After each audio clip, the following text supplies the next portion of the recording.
Have you ever gotten stuck in a rut of perfectionism and staring at your computer trying to figure out the perfect response to send your client or a new inquiry? It can be so time consuming because we can get so caught up in all of the little tiny details of making everything perfect and professional and polished. That's where automations with your CRM come in to save the day and save you so much time. In today's video, we'll talk through getting your time back by integrating templates and automations into your HoneyBook CRM. Hi everybody, my name is Sam. I own Northwest Rose Events, an event service business based in the Pacific Northwest. If you have not seen my Why You Need a CRM video, go ahead and pause this and give that a watch before we jump into today's topic. You'll need a general understanding of what a CRM is moving forward throughout the rest of this video. If you're still checking out different CRMs and you have yet to try HoneyBook, you can use my specific link and receive 50% off 1 year of HoneyBook after your free trial expires. This is what I did when I first started HoneyBook, and I never looked back. I've been on HoneyBook ever since, and it has been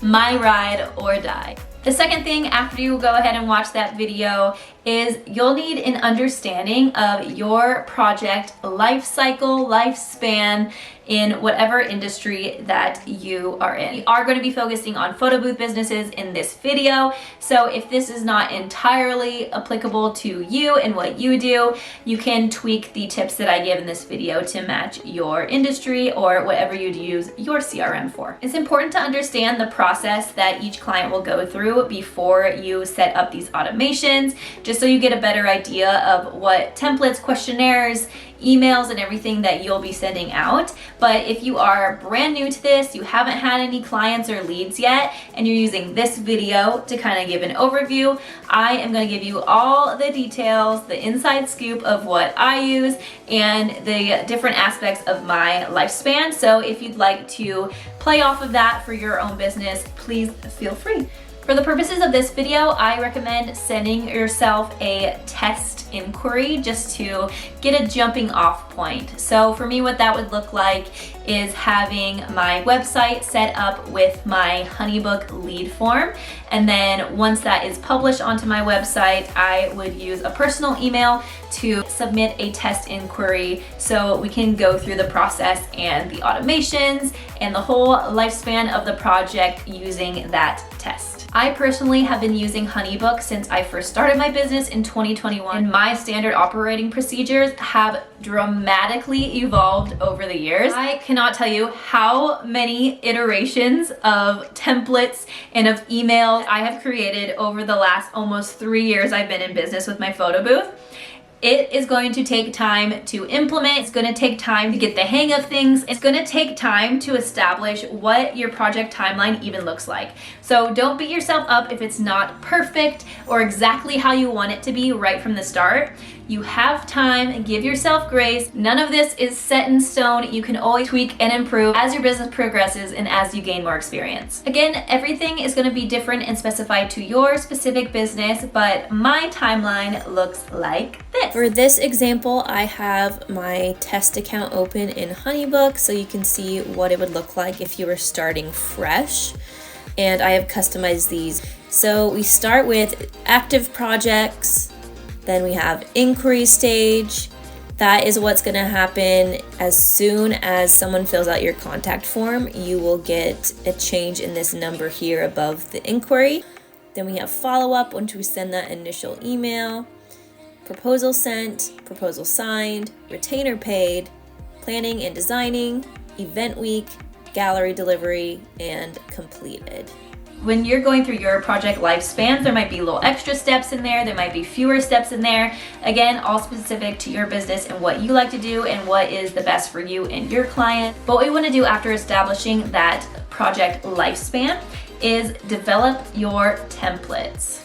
The 3 main types of templates that you'll want to establish are 1, email templates, 2, questionnaire templates, and 3, contract proposal templates. You'll find that in most cases for my business, I will split up each of these templates into various categories.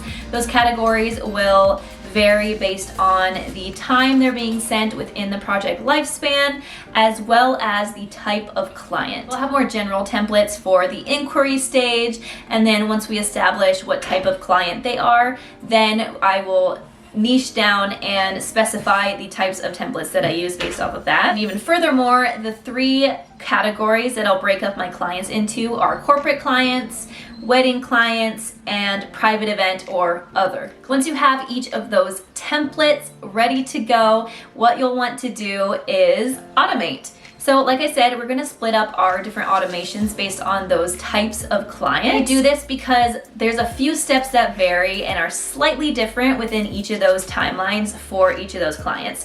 So for a wedding client, I'm gonna have a different onboarding questionnaire than I would for a corporate client, for example. We have a general new inquiry automation, which as soon as someone will fill out an inquiry for either an audio guest book, flower wall, or photo booth with one of my booking forms, then it automatically sends them a follow-up email letting them know we've received their form and our team is looking it over. And then all of the other automations that I have set up at this time are going to be based on those categories that I keep bringing up. So I have corporate, private, and wedding clients. And you'll also see duplicates of each of these because I also split these up based on print events versus digital. We will jump into setting up an automation now. You just need to click on Tools and Automations. It'll bring you to this page. Then click on New Automation. From there, it'll prompt you to name your automation. So we're just gonna name this one Test Automation for this video purpose. And then what we have to do is choose our first action. The first thing I would do is send a follow-up email. We will click on Send Email, and we will choose our email template. So in this case, I would choose our booking form follow-up email to send 0 days after automation is activated, and I do not need approval before sending. Save. And that is step 1. So it's super easy to add each of your steps. You'll just want to make sure that you have some templates created before this point. You can customize the moving the pipeline stages. In my case, after I send the follow-up email, what I do is create a task.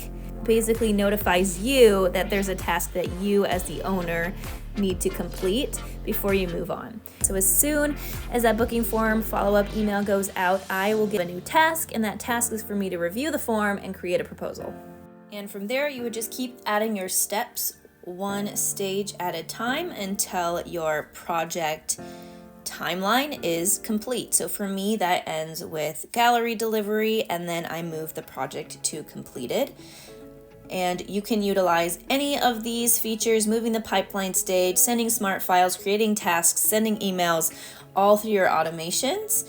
And then what I do after the automation is complete is I will manually apply it to the project after I've had time to review it, make sure I'm available, and then apply the automation from there. I do like to still have some control, but it does still save me so much time not having to create a brand new proposal or create a brand new email wording and so on. Once your automations are all set up and ready to go, it's time to test and then launch. What I do when setting up these automations is basically preview along the way, and then what I'll do is run all of my text through Grammarly. I have it just embedded into my Chrome browser. That way I can check for any spelling errors, grammar mistakes, so I'm not sending what looks like an unprofessional email based on all of those typos or any of those things. So I want to avoid that at all costs. This is another point where having a test inquiry is going to help you out a ton. I suggest creating a brand new test inquiry through your website as I described at the beginning of this video. When all is said and done and your automations are ready to go, that way you can hop in there and you can see the whole timeline and whole lifespan of a project, what it would look like from both your business perspective and from a client perspective.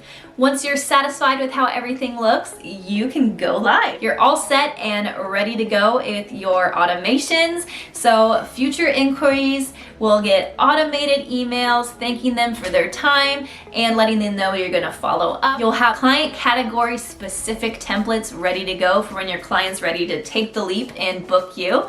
And you'll have all of the questionnaires lined up to be sent out when they need to be. This has saved me so much time. It is time consuming to put together, but once you do it, your future self will thank you for all the time that you're going to save. And of course, along the way, if there's anything that you need to tweak, it's super easy to just jump back into those templates and adjust them as needed. So it's always exactly how you want it to look for your clients. Thank you so much for watching this video on HoneyBook automations. If you have any questions about the process, please leave them down in the comments below. I will be sure to address them, and I can make more follow-up videos if you want them. Until next time, again, my name is Sam. Thank you for watching, and happy boothing.